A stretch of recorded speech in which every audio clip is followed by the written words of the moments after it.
नमस्कार दोस्तों, स्वागत है आप सबका हमारी एजुकेशन क्लास में जिसका नाम है नालंदा जीएस एकेडमी और मैं हूं आपके साथ दीपक चौहान।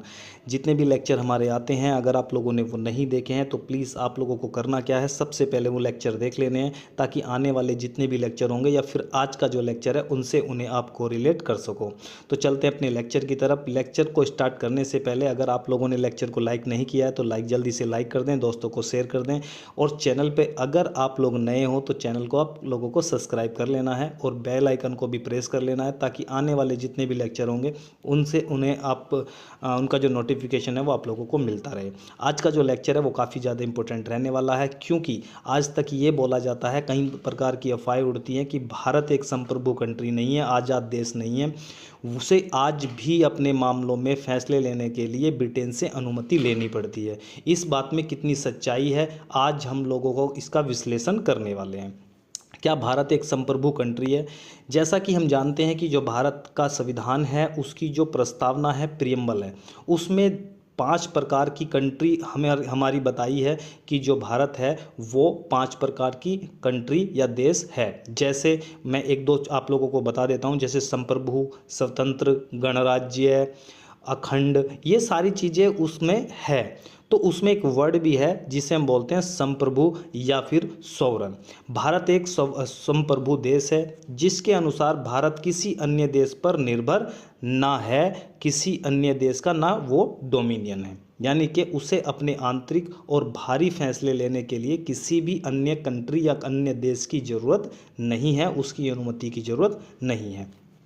यह अपने आंतरिक और बाहरी मामलों का फैसला खुद से स्वतंत्र रूप से ले सकता है। बात है 1949 की। ऐसा क्यों बोला जाता है कि जो हमें आज़ादी मिली है वो 99 वर्षों की ईयर्स की लीज पर मिली है, हम आज भी ब्रिटेन के गुलाम हैं। 1949 में भारत ने राष्ट्रमंडल की सदस्यता को स्वीकारा था और ये जो राष्ट्रमंडल संगठन है इसका जो प्रमुख है वो ब्रिटेन है, इसलिए इसके बेस पर माना गया था। आज भी लोग इस बात को एक तरह की अफवाहें उठती हैं कि जो भारत है वो आज भी ब्रिटेन का गुलाम है, क्योंकि अगर वो राष्ट्रमंडल का प्रमुख है और भारत उसका सदस्य है तो जो भी फैसला ब्रिटेन लेगा वो अपने सदस्य को मानना पड़ेगा, ऐसा माना जाता है। इसलिए बोला गया था कि जो हमें आज़ादी है वो आज तक भी नहीं मिली है।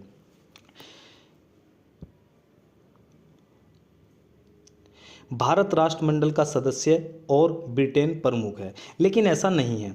संविधान से अलग राष्ट्रमंडल की सदस्यता की घोषणा किसी भी प्रकार से भारतीय संप्रभुता को प्रभावित नहीं करती है। अगर ऐसा होता तो जो भारत का संविधान है उसकी जो प्रियम्बल है उसमें कभी भी संप्रभु या सोवरन वर्ड जोड़ा ही नहीं जाता, और अगर वो आज भी गुलाम होता तो इसका वर्णन भारत की जो प्रियम्बल है, संविधान की जो प्रियम्बल है, उसमें आज भी हमें देखने को मिलता। इसलिए ये माना जाता है कि ऐसा नहीं है, ये मात्र अफवाहें हैं। इसी प्रकार भारत संयुक्त राष्ट्र का, अब एक चीज़ समझो, भारत क्या है, अन्य बहुत सारे संगठन ऐसे हैं जैसे ब्रिक्स हो गया या फिर यूएन हो गया, यूएनओ हो गया, चाहे फिर आप लोगों के आसपास की जितनी भी कंट्री हैं इनका भी जो भारत है वो सदस्य है। लेकिन इसका मतलब क्या है कि क्या वो गुलाम है?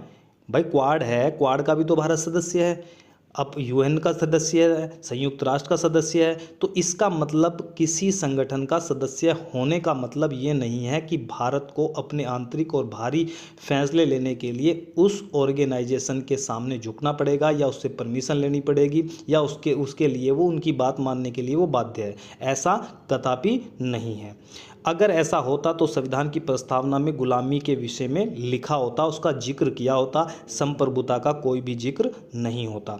भारत संप्रभु होने के कारण उसे अधिकतर अधिकार है कि वो किसी विदेशी सीमा का या तो वह अधिग्रहण कर सकता है या फिर अपने देश हित के लिए वो सीमा को छोड़ भी सकता है। इसका मतलब क्या हुआ कि भारत को अधिकार है कि वो अपने देश की सीमा अपने देश के हित के लिए दूसरे देश को दे भी सकता है और उसकी सीमा को अधिग्रहण भी कर सकता है। और इसका सबसे बड़ा उदाहरण जो हमें देखने को मिलता है वो मिलता है बांग्लादेश।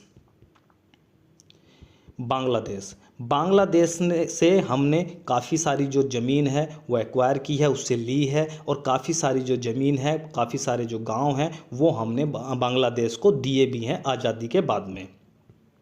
इसका एग्जाम्पल देख लेते हैं थोड़ा सा। भारत और बांग्लादेश के बीच 50 साल बाद ज़मीन की अदला बदली हुई और बांग्लादेश के लोगों ने इसे ईद का तोहफा बताया।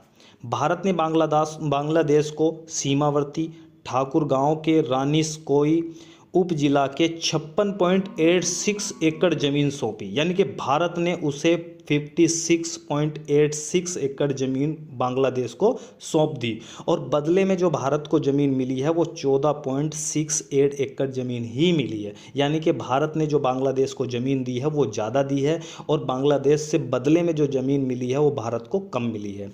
भारत की ओर से BSF बॉर्डर सिक्योरिटी फोर्स और बांग्लादेश की ओर से BGB बॉर्डर गार्ड बांग्लादेश के बीच फ्लैग मीटिंग में ज़मीनों की अदला बदली हुई, और भारत और बांग्लादेश के बीच 1974 में ज़मीनों की अदला बदली का समझौता हुआ था। यानी कि इससे कंफर्म होता है कि भारत गुलाम नहीं है, वो एक सोवरन कंट्री है, वो एक संप्रभु देश है, वो अपने फैसले खुद ले सकता है।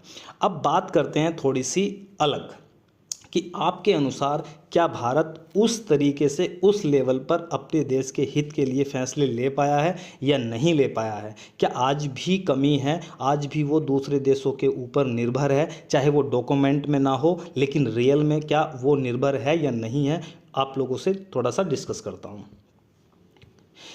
जैसे अमेरिका के पास गूगल है, अमेरिका के पास गूगल है, क्या भारत के पास कोई अपना सॉफ्टवेयर ऐसा है? बिल्कुल नहीं है। अगर मैं बात करूं AI के दौर में, आज आप जानते हो कि आर्टिफिशियल जो इंटेलिजेंस है वो आज बहुत ज़्यादा एक तरीके से बढ़ी हुई है या एक तरीके से ट्रेंड में है। क्या हमारे पास ऐसा कोई AI टूल है? यह आप लोगों से क्वेश्चन किया जा रहा है। इससे आप लोगों को पता चलेगा कि क्या हम रियल में डॉक्यूमेंट में गुलाम नहीं हैं और दूसरी तरफ से हम गुलाम हैं या नहीं हैं। अमेरिका के पास AI है, आर्टिफिशियल इंटेलिजेंट है, चैट जीपीटी। अभी ग्रोक भी आ गया, जिसने बीजेपी की नाक में दम किया हुआ है। जो भी ग्रोक से आप क्या करते हो, ये कैसे काम करता है? जो ग्रोक है AI टूल है, अमेरिका का, एलन मस्क का है बनाया हुआ, उसकी कंपनी X का बनाया हुआ है। और अगर आप ट्विटर पर उसे टैग करके उससे कोई भी क्वेश्चन पूछते हो तो वो आपको देसी भाषा में ही, आपकी भाषा में ही जवाब देता है, और आप उससे कुछ भी पूछ सकते हो। जिस तरीके से उससे क्वेश्चन पूछे जा रहे हैं, बीजेपी काफ़ी ज़्यादा उससे जो है डरी हुई है, या उसमें थोड़ा सा हलचल का माहौल है। और सुनने में आ रहा है कि सरकार ने ग्रोक को बैन कर दिया है, और जो एलोन मस्क है वो कोर्ट का दरवाज़ा खटखटाने वाले हैं, या उन्होंने खटखटा दिया है, इसलिए कि उनका जो ग्रोक है वो सरकार बैन करने जा रही है। ठीक है, तो अपने पास क्या है? अपने पास AI जैसा टूल कोई नहीं है। चाइना के पास क्या है? डीप सीक है। अमेरिका के पास क्या है? ग्रोक है, चैट जीपीटी है। लेकिन अपने पास ऐसा कुछ नहीं है। अगर मैं बात करूं कि कच्चे तेल के लिए भारत आज भी दूसरे देशों पे निर्भर है। वो लगभग 87.7% जो क्रूड ऑयल है वो दूसरे देशों से या अरब कंट्रियों से आज भी आयात करता है, एक्सपोर्ट करता है। अगर मैं अच्छी शिक्षा की बात करूं तो भारत के जो स्टूडेंट हैं आज भी वो अच्छी शिक्षा ग्रहण करने के लिए विदेशों में जा रहे हैं, वो कर्ज ले रहे हैं, एजुकेशन लोन ले रहे हैं भारी मात्रा में, वो विदेश जा रहे हैं। यानी कि आज भी भारत में अच्छी शिक्षा की कमी है। इसका एग्जाम्पल आप लोगों को मिलेगा Times Higher Education World University ranking में, जिसके अनुसार ये बोला जाता है कि भारत की कोई भी टॉप यूनिवर्सिटी, टॉप शीर्ष की जो 100 यूनिवर्सिटी हैं वर्ल्ड की, उनमें से अपना स्थान रखती ही नहीं है। सोचो, 100 यूनिवर्सिटी में भारत की यूनिवर्सिटी कोई है ही नहीं है। अगर मैं बात करूं जो बेंगलोर का विज्ञान संस्थान है, भारतीय विज्ञान संस्थान है, यानी कि इंडियन इंस्टीट्यूट ऑफ साइंस है, सबसे अच्छा प्रदर्शन वो आज के दौर पे, आज के समय में कर रहा है। उसके बावजूद भी वो 250वें नंबर पर भी नहीं है। सोचो, 250वें नंबर पर भी वो अपनी जगह नहीं बना पा रहा है। ये हमारी एजुकेशन सिस्टम का हाल है। भारत की अगर मैं सुरक्षा की बात करूं, सुरक्षा से जुड़े जो वेपन हैं उसके लिए भी हम दूसरे देशों पर निर्भर हैं। यानी कि आज भी हम जो टॉप 5 कंट्री हैं, अगर मैं फ्रांस की बात करूं, फ्रांस से भारत सबसे ज़्यादा हथियार खरीदता है, इजराइल से सेकंड नंबर पे सबसे ज़्यादा हथियार खरीदता है, फिर हम रूस से ज़्यादा हथियार खरीदते हैं, और फिर हम जो यूके है, यूके से सबसे ज़्यादा हथियार खरीदते हैं, उसके बाद में यूएसए से हम सबसे ज़्यादा हथियार खरीदते हैं। यानी कि जो भी हम अपने देश की आंतरिक सुरक्षा या बाहरी सुरक्षा कर रहे हैं, उसके लिए भी हम दूसरे देशों पर डिपेंड हैं।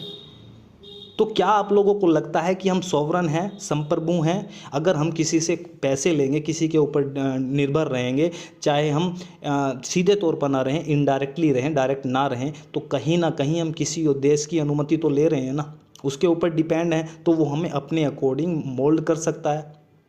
ठीक है, आगे चलते हैं। आज आज की आप न्यूज़ देखो, अब आज ट्रेंड में क्या चल रहा है? सुनीता विलियम्स चीज़ों को समझना, ये एक बहुत बड़ी कमियां हैं जो इंसानों से, लोगों से छुपाई जाती है, लेकिन आज ये छुपेंगी नहीं। सुनीता विलियम्स ऊपर से नीचे आ गई, भाई स्पेस में थी, ऊपर से नीचे आ गई। लेकिन एक चीज़ समझो, आज क्या होता है, समय पर एम्बुलेंस ना मिलने की वजह से, समय पर स्वास्थ्य सेवाएं सुविधा ना मिलने के कारण, फसल के अच्छे दाम ना मिलने के कारण, सड़क में गड्ढे होने से एक्सीडेंट होने के कारण, रोजगार ना मिलने के कारण, महंगाई बढ़ने के कारण, रेल के आप लोग जानते हो कि रेल के क्या है, आए दिन दुर्घटना होती रहती है, एक्सीडेंट होते रहते हैं। आप देखते हो कि सार्वजनिक, चाहे फिर वो कुंभ की बात हो, चाहे फिर वो नई दिल्ली का रेलवे स्टेशन की बात हो, आए दिन सार्वजनिक जो स्थान है वहाँ पर भगदड़ मचती रहती है। उनकी वजह से कितने लोग ऊपर चले गए, उन पर कोई बात नहीं करेगा। सुनीता विलियम्स ऊपर से नीचे आ गई, ये अच्छी बात है, खुशी की बात है, इन पर पूरा देश खुश है। लेकिन जितने लोग इन ट्रेजेडी के कारण, इन दुर्घटनाओं के कारण जो ऊपर जा रहे हैं, उनके ऊपर कोई बात नहीं करता है। तो जितनी भी कमियां मैंने आप लोगों को बताई है, जितने भी पॉइंट मैंने आप लोगों को बताए हैं, क्या आप इस पर कोई कमेंट करेंगे कि क्या भारत सच में आज़ाद है या फिर आज भी गुलाम है? अगर हम इतनी सारी चीज़ों के ऊपर, दूसरी कंट्री के ऊपर डिपेंड हैं, तो क्या हम गुलाम हैं, क्या हम आज़ाद हैं, क्या हम सॉवरन हैं, या फिर हम आज भी किसी न किसी कंट्री के ऊपर डिपेंड हैं और हम गुलाम हैं? ये आप लोगों को तय करना है और नीचे कमेंट में ज़रूर कमेंट करना है कि क्या हम गुलाम हैं या फिर भारत एक सॉवरन कंट्री है। ठीक है, तो आज के लिए इतना ही। वीडियो आप लोगों को पसंद आती है तो वीडियो को लाइक करें, दोस्तों को शेयर करें और चैनल को सब्सक्राइब करें, ताकि आने वाले जितने भी लेक्चर होंगे उनके जो नोटिफिकेशन है वो आप लोगों को टाइम टू टाइम मिलते रहें। तो मिलते हैं नेक्स्ट लेक्चर में, जब तक के लिए दीजिए हमें इजाज़त। जय हिंद, जय भारत।